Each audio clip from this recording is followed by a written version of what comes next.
नमस्ते सबैलाई। फाल्गुन नन्द वडा नम्बर 4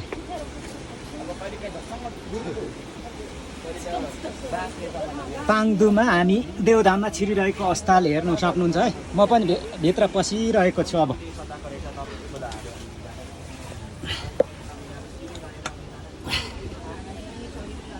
यहाँ त गाह्रो छ छिर्नु। आमामामा पहिला पनि हामी छिरेको सत्य चिताएर पस्दैछु।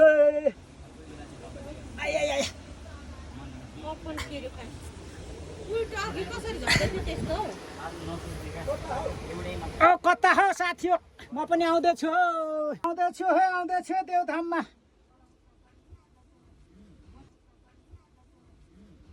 ल भिडियो बनाउने क्रममा छु म चाहिँ आज देवधाममा फाल्गुन नन्द 4 पाङदु पुछारमा सत्य चिताएर देवधाममा आउँदैछु। हजुरहरु कहाँ पुग्नुभयो तपाईहरु?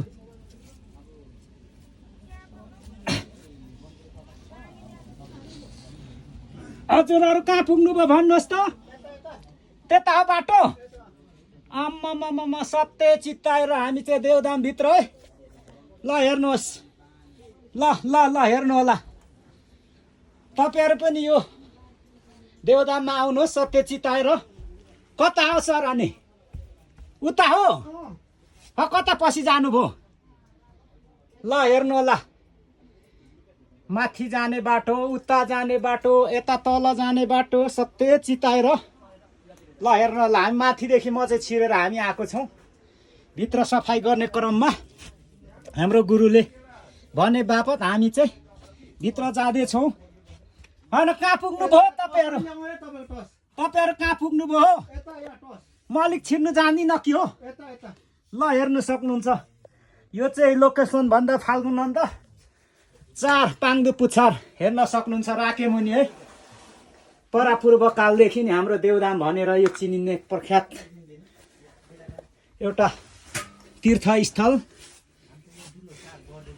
यहाँ चाहिँ धेरै पौराणिक कथा कहानी कविताहरू पनि छन्।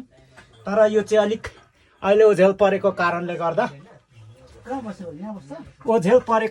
गर्दा गुरुहरूले आज हामी ल हेर्न सक्नुहुन्छ है। ल भित्र त्रिशूल पनि रहेको छ। त्रिशूल पनि रहेछ। अनि हाम्रो त्यो गुरु भाइ चाहिँ कहाँ बस्नुहुन्थ्यो हो? तल्लोमा चाहिँ तल। अनि यहाँ चाहिँ कसरी झर्नु पर्ने हो? जिउ घुमाउनु पर्यो?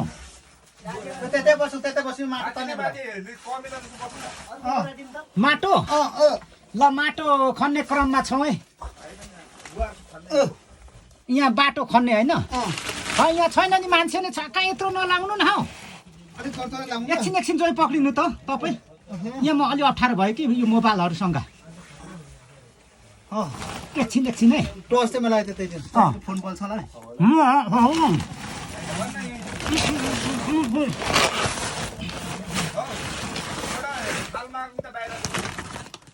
त्यो थाल माग्ने बेला भयो। कहाँ जानु पर्यो उतै? तपाईँ माटो चाहिँ कहाँ खन्दै हुनुहुन्छ? यहाँ भित्र। ल तल देखाउनुहोस् त तपाईँले एकचोटि भिडियोमा। ठ्याक्कै माटो खन्ने। माटो खन्ने। ल एकछिन है। माथि उयो माटो खन्ने क्रम हाम्रो जारी छ। यहाँ बाटो पुरा दुलो बुच्चे छ र यहाँ। यो चाहिँ एकदम जीर्ण अवस्थामा भएर हामीले संरक्षण गर्दै फेरि कुदो झन् खतरनाक छ अरे हाम्रो डेन्जर बाटोहरू। त्यही भएर बाटो अलिकति पुरेको कारणले हामीले खोल्दैछौँ। ल भन्दै हाम्रो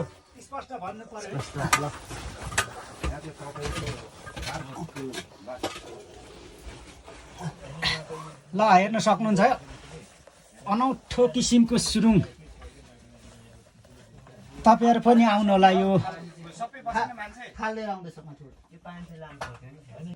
ल हेर्नलाई माटो निकाल्ने क्रममा गुरुको सल्लाह अनुसार ल भित्रदेखि माटो निकाल्ने क्रममा आमामाम ल हेर्नु होला। ल माथि पनि जाने बाटो छ, उता पनि। ल देवधामभित्रबाट निकाल्ने क्रममा छ। ल ल माटो निकाल्ने क्रममा छौँ है। ल ल हजुरहरू माटो तान्ने बेला भयो।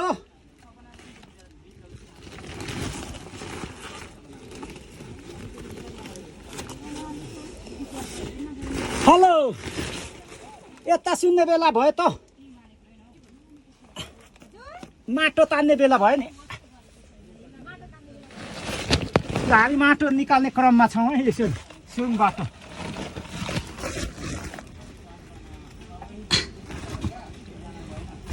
ल ल हेर्नु होला, म चाहिँ फाल्गुनन्द 4 पाङदु पुछारमा देवधाममा पसेर हाम्रो गुरुको सल्लाह अनुसार साथीहरूसँग माटो निकाल्ने क्रममा छौँ सुरुङ मार्गभित्रबाट। ल हाम्रो आदेश भतिज पनि माटो निकाल्ने क्रममा। तपाईँ के निकाल्दै हुनुहुन्छ हौ? म माटै नै हो। यो चाहिँ कहाँ लोकेसन भन्दा कहाँ पर्छ हौ?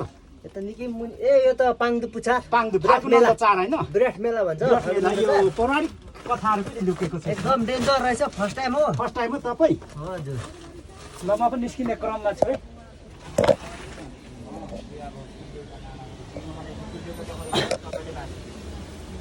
निस्किने क्रममा छु। ल यता म निस्किने क्रममा छु है देउरामबाट।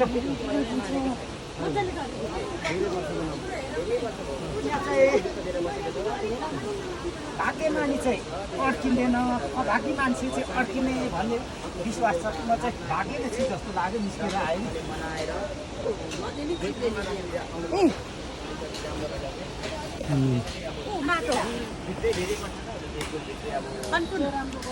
ल हाम्रो भतिजा माटो निकाल्ने क्रममा हुनुहुन्छ। एउटा थाल म आउँछु अब भित्र आउन आँटेको। ल हेर्नु होला, बाहिर चाहिँ यस्तो छ है। हामी चाहिँ सुरुङभित्र पसेका थियौँ र माटो निकाल्ने क्रममा गुरुको सल्लाह अनुसार निकालिसकेका छौँ। केही यता गाईहरूको सरसफाइ कार्यक्रम पनि हुँदैछ आज। फेरि दिँदै जानेछौँ, हेर्दै जानु होला। हाम्रो फेसबुकलाई फलो गर्नु न।